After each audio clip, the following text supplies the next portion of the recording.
Assalamu alaikum everyone. Today we will discuss an important topic in safety management, which is human factors affecting safety related behavior. हम जानेंगे कि किस तरह लोगों की बिहेवियर और ऑर्गेनाइजेशन के स्ट्रक्चर और कल्चर सेफ्टी पे असर डालते हैं। तो ह्यूमन फैक्टर्स वो इंसानी अवामिल जो इन्फ्लुएंस हो जाते हैं, क्या हो जाते हैं, इन्फ्लुएंस हो जाते हैं और बंदे का सेफ्टी रिलेटेड बिहेवियर क्या कर देते हैं, चेंज कर देते हैं। तो safety is not just about rules and equipment. बहुत दफा हम देखते हैं कि एक्सीडेंट्स का रीजन सिर्फ मशीन्स या टेक्निकल फॉल्ट्स नहीं होते, बल्कि ह्यूमन फैक्टर्स और ऑर्गेनाइजेशनल कल्चर होते हैं। तो आज हम डिस्कस करेंगे ऑर्गेनाइजेशनल फैक्टर्स को और उनका इम्पैक्ट क्या होता है सेफ्टी रिलेटेड बिहेवियर पे। तो ये चीज़ें हम डिटेल्स में डिस्कस करेंगे। तो ऑर्गेनाइजेशनल फैक्टर्स वो हमारे पास वो अवामिल होते हैं, वो ऑर्गेनाइजेशनल अवामिल होते हैं जो असरअंदाज हो जाते हैं एक बंदे पे, एक इंडिविजुअल पे, और उसका सेफ्टी रिलेटेड बिहेवियर क्या हो जाता है, चेंज हो जाता है। तो सबसे पहला फैक्टर है सेफ्टी कल्चर।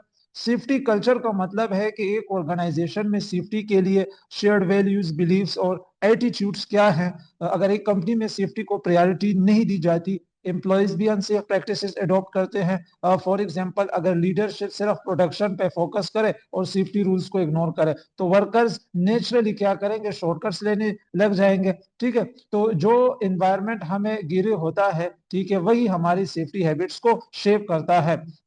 तो strong safety culture will lead to proactive safety behaviour. फिर हमारे पास लीडरशिप आ जाती है।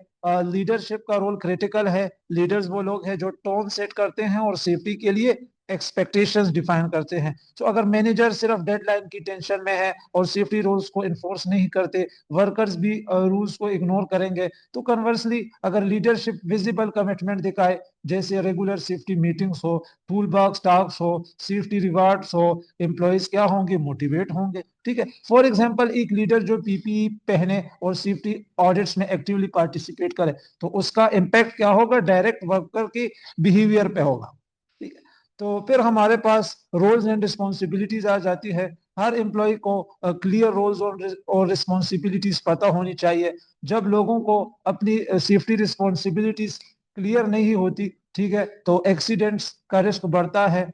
अगर कोई काम का जिम्मा किसी पे साफ ना हो, क्लियर मतलब रोल ना हो, ठीक है, तो वो काम अधूरा या गलत हो जाता है। ठीक है, फॉर एग्जांपल, अगर शिफ्ट सुपरवाइजर्स को पता नहीं कि उनका काम इंसिडेंट रिपोर्टिंग में क्या है, तो माइनर हैजर्ड्स भी एस्केलेट कर सकते हैं। ठीक है, तो always document roles, responsibilities and expectations clearly. क्या ये आप लोगों के लिए एक टिप है। ठीक है, फिर हमारे पास रिसोर्सेज आ जाती है।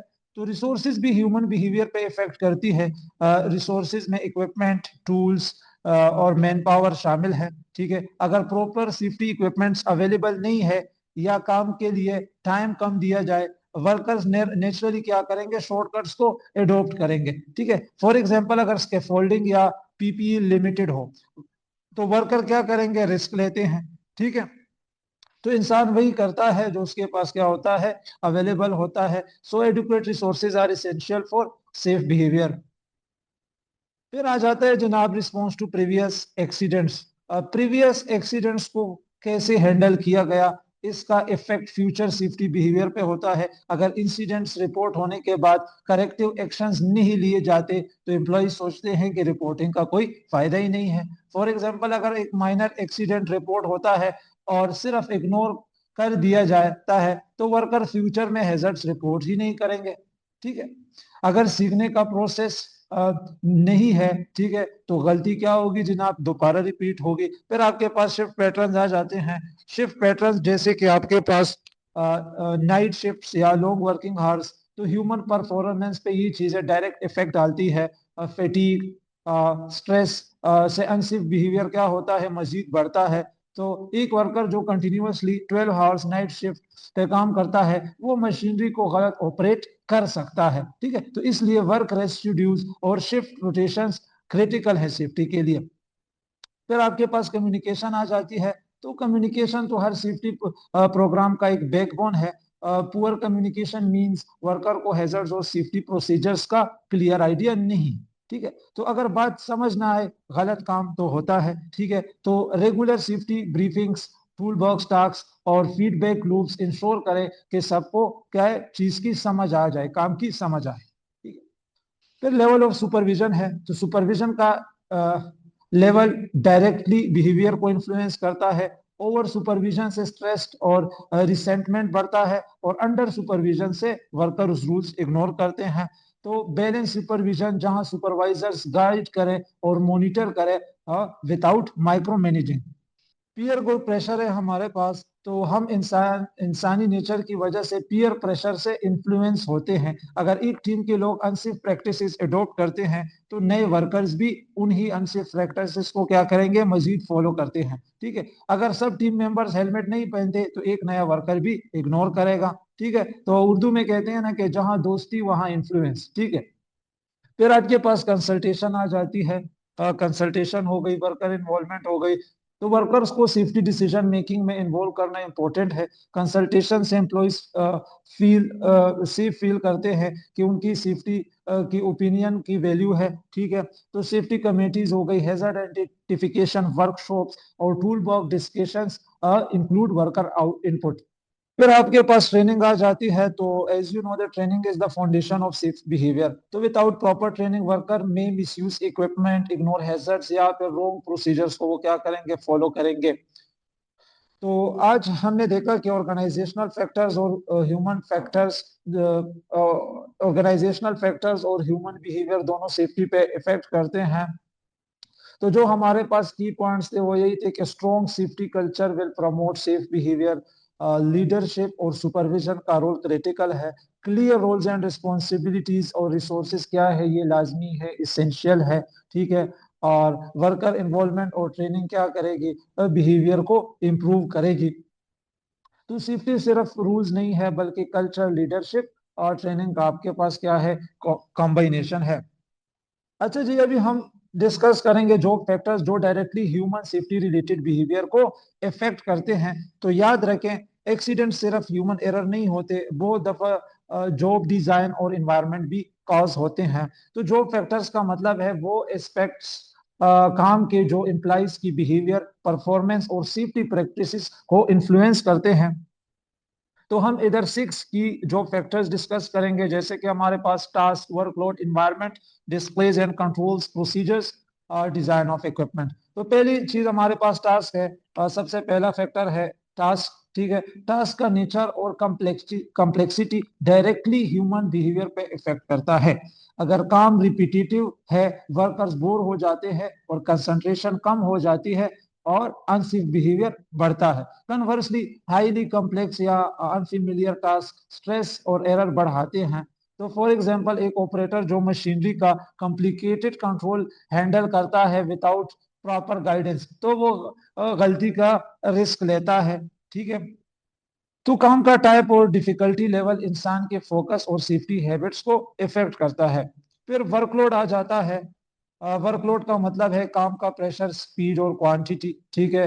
तो एक हमारे पास अंडरलोड है, अगर काम बहुत कम है, बर्डन और इनअटेंटिवनेस बढ़ाता है, एरर्स बढ़ाता है। ओवरलोड, अगर काम ज्यादा है, फैटीग और स्ट्रेस से भी क्या होंगे, एरर्स आपके पास बढ़ेंगे। तो एक वर्कर जो 12 घंटे कंटिन्यूअस शिफ्ट में हैवी प्रोडक्शन टारगेट अचीव करने की कोशिश कर रहा है, तो वो तो सेफ्टी शॉर्टकट्स एडॉप्ट करेगा। तो ज्यादा या कम काम दोनों ही इंसान को गलत डिसीजन लेने पर मजबूर कर सकते हैं। फिर इन्वायरमेंट है, तो इन्वायरमेंट या वर्क कंडीशंस भी बिहेवियर पे इफेक्ट डालते हैं। इन्वायरमेंटल फैक्टर्स में आपके पास temperature, extremes, noise, lightning, ventilation, vibration आ सकती है।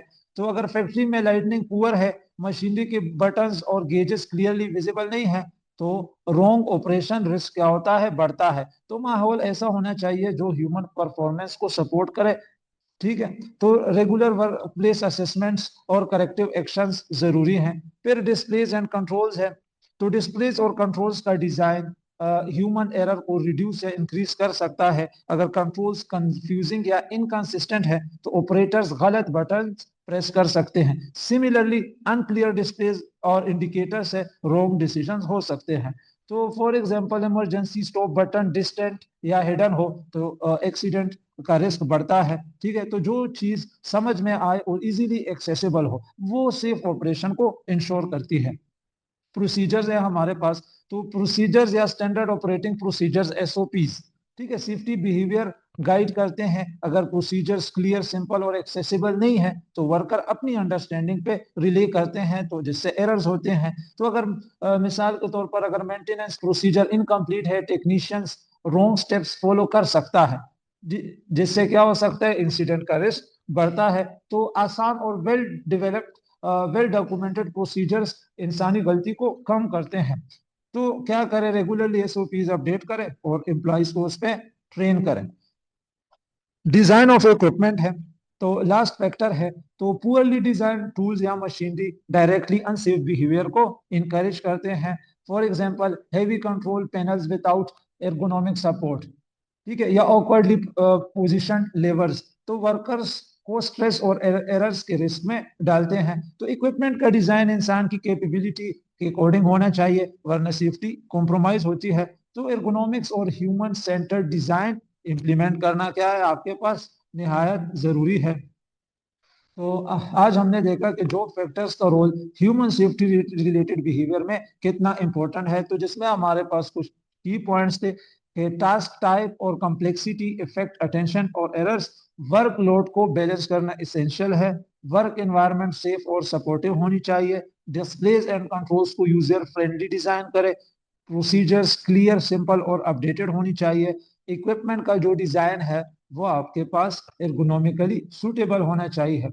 तो जो फैक्टर्स का सही डिजाइन और मैनेजमेंट एक्सीडेंट्स और अनसेफ बिहेवियर को रिड्यूस करता है। अच्छा जी, तो अभी हम डिस्कस करेंगे इंडिविजुअल फैक्टर्स जो डायरेक्टली ह्यूमन बिहेवियर और सेफ्टी प्रैक्टिसेस को इन्फ्लुएंस करते हैं। याद रखें, ऑर्गेनाइजेशन और जॉब डिजाइन के फैक्टर के साथ साथ इंडिविजुअल कैरेक्टरिस्टिक्स भी सेफ्टी रिलेटेड डिसीजंस और एक्शंस को इफेक्ट करते हैं।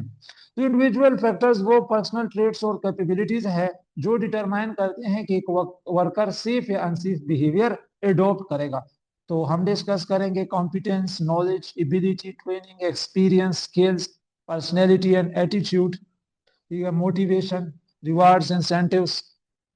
तो सबसे पहला फैक्टर हाँ है कॉम्पिटेंस। तो कॉम्पिटेंस का मतलब है कि एक वर्कर के पास जॉब को सेफली और एफिशिएंटली परफॉर्म करने की एबिलिटी होना। तो जिस काम के लिए तैयार हो वो उसको सेफली कर सकता है। ठीक है, तो जो वर्कर जिस काम के लिए रेडी हो, तैयार हो, कॉम्पिटेंट हो, तो उसको सेफ तरीके से परफॉर्म कर सकता है। ठीक है, अगर एक ऑपरेटर मशीन ऑपरेट करने के लिए कॉम्पिटेंट नहीं है तो अनसेफ एक्शंस का रिस्क बढ़ता है। तो कॉम्पिटेंस एक्सेस करने के लिए ट्रेनिंग, एक्सपीरियंस और स्किल्स एवेल्युएशन जरूरी है। नेक्स्ट फैक्टर है नॉलेज। नॉलेज का मतलब है रूल्स, प्रोसीजर्स और हैजर्ड्स के बारे में अवेयरनेस। ठीक है, तो जो जानता है वही सही कर सकता है काम को, जो नहीं जानता तो वो क्या करेगा, गलती करेगा। ठीक है, अगर एक वर्कर को केमिकल हैजर्ड्स के बारे में पता नहीं तो वो प्रॉपर पीपीई नहीं पहनेगा और एक्सपोजर का रिस्क उसका बढ़ जाएगा। फिर एबिलिटी है, एबिलिटी का मतलब है फिजिकल और मेंटल कैपेसिटी किसी टास्क को सेफली परफॉर्म करने की। तो मिसाल के तौर पर अगर एक वर्कर को हैवी लिफ्टिंग करने की फिजिकल एबिलिटी नहीं है या मेंटल फोकस हाई रिक्वायर्ड है तो एरर्स और एक्सीडेंट का रिस्क क्या हो जाता है, बढ़ता है। तो इंसान की एबिलिटी के बगैर सेफ्टी प्रोटोकॉल्स फॉलो करना क्या है, मुश्किल है। ट्रेनिंग है, training is the foundation of safety behaviour. Proper training ensures workers know what to do, how to do और why to do. For example एक फायर एक्सटिंग्विशर ट्रेनिंग अगर प्रैक्टिकल और रेगुलर हो तो इमरजेंसी सिचुएशन में safe action क्या हो जाता है, पॉसिबल हो जाता है। तो तो training should include induction, task specific refresher और इमरजेंसी ड्रिल्स। तो बंदे का ट्रेन होना क्या है, लाजमी है। फिर एक्सपीरियंस एक इम्पोर्टेंट फैक्टर है। एक्सपीरियंस्ड वर्कर्स ज्यादातर सिचुएशंस का हैंडल करना जानते हैं और प्रेडिक्टेबल हैजर्ड से बच सकते हैं। तो फॉर एग्जांपल एक एक्सपीरियंस्ड ऑपरेटर इक्विपमेंट का फॉल्ट पहचान कर उसको प्रिवेंट कर सकता है। और तजुर्बा क्या है, गलतियों को कम करता है, लेकिन ओवर कॉन्फिडेंस का रिस्क भी होता है। एक्सपीरियंस को रिस्पेक्ट और सेफ्टी रूल्स के साथ बैलेंस करना चाहिए।